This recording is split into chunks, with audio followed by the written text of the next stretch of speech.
Hello, everyone. Welcome. Thank you so much for joining me here tonight. It's Michelle G, celebrity love coach and matchmaker.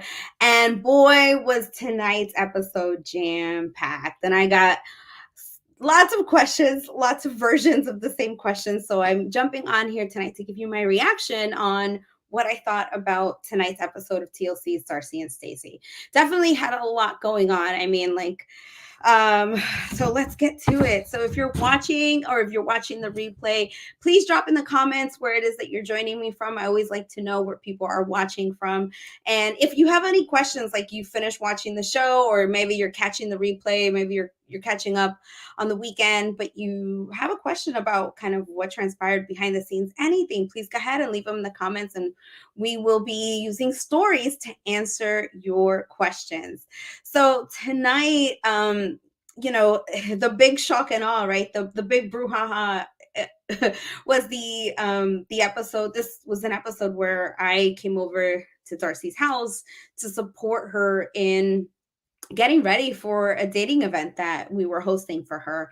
And it was definitely, I know that the clips that were shown out there, it looked like there was a lot of tension between her and I.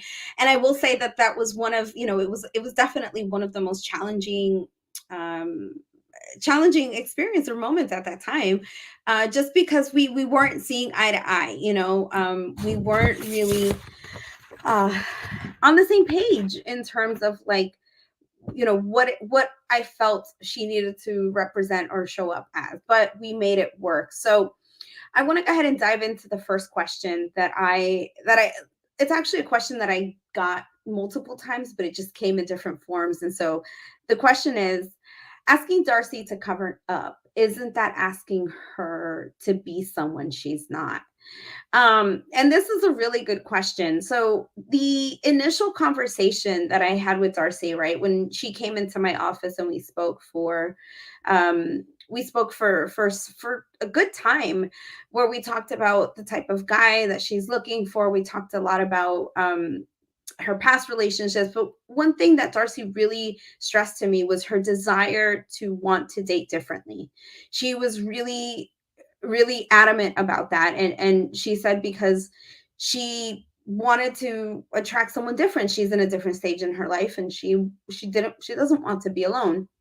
And so, one of the points that we discussed as part of this dating differently is helping her understand that in today's modern dating world, every single person has to look at themselves as a brand. Everyone who's dating has to look at themselves as a brand, because um, you're essentially putting yourself out there. You're think of think of online dating, right? Today, with just the touch of her device, we're able to order food, we're able to make plane reservations, we're able to plan an entire trip, and we're able to find suitors quickly. Whether we swipe left, we swipe right, we send a message.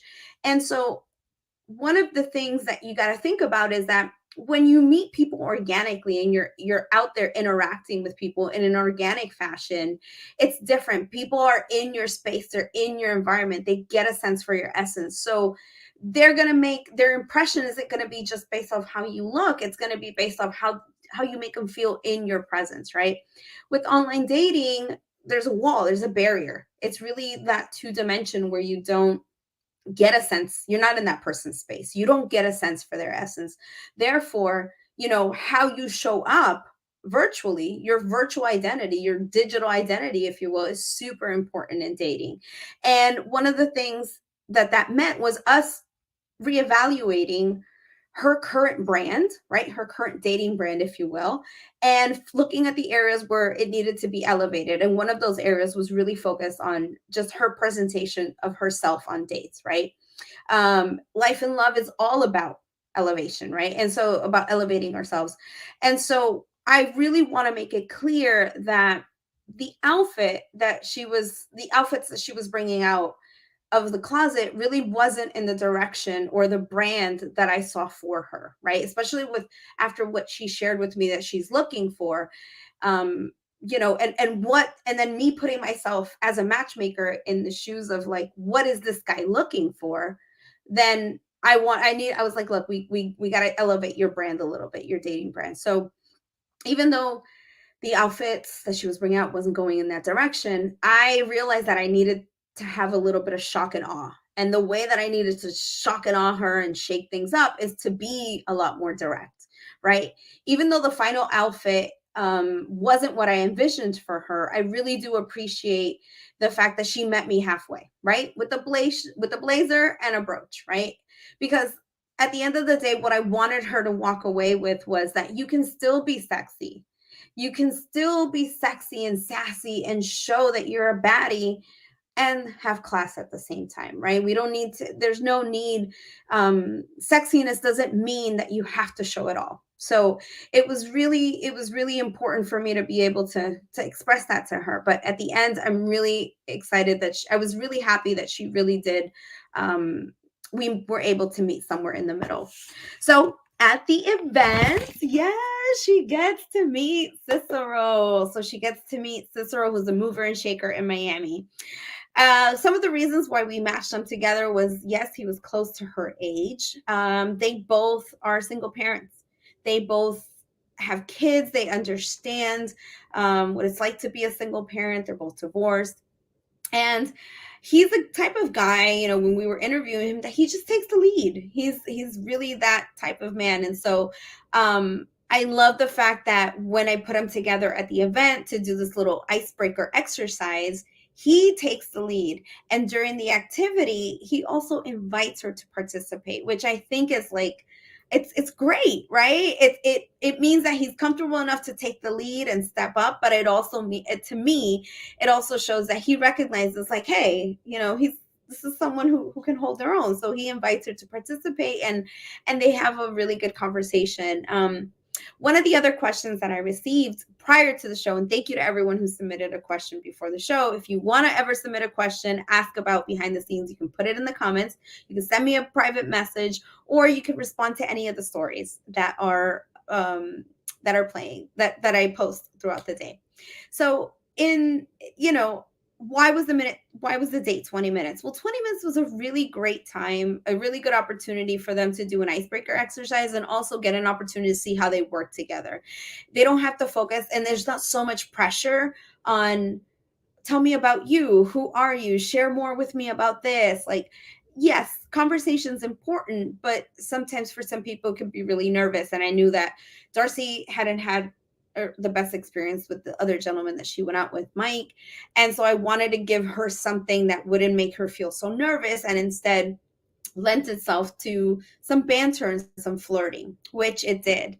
And ultimately, Cicero decided that he wanted to ask her out on a proper date. So super excited for that. So let's see what happens. So, one of the most important things to always keep in mind is that dating is a journey about learning about yourself, as well as learning what is it that I'm looking for in a partner. And it's okay that things are going to change as you continue dating and you learn more about yourself.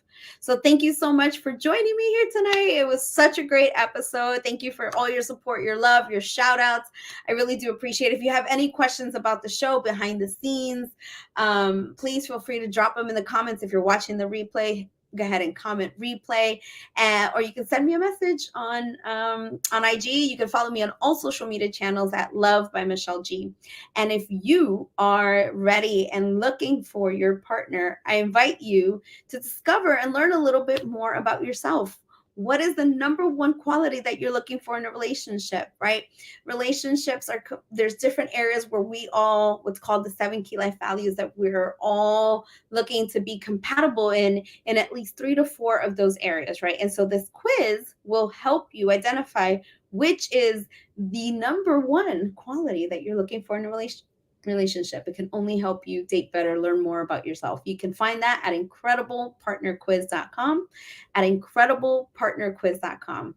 Thank you so much for joining us. I had such a good time. I always look forward to your questions. And hey, stay tuned. Make sure you catch TLC's Darcey and Stacey, where you can see me along with Darcey on her journey to finding love every Monday night, 8 p.m. Eastern, 7 p.m. Central. Until next time, I'm wishing you a fantastic week. And remember, every day is a new day to reignite a relationship, especially the one with yourself. All right. I'll see you soon. Take care. Thanks so much for joining me.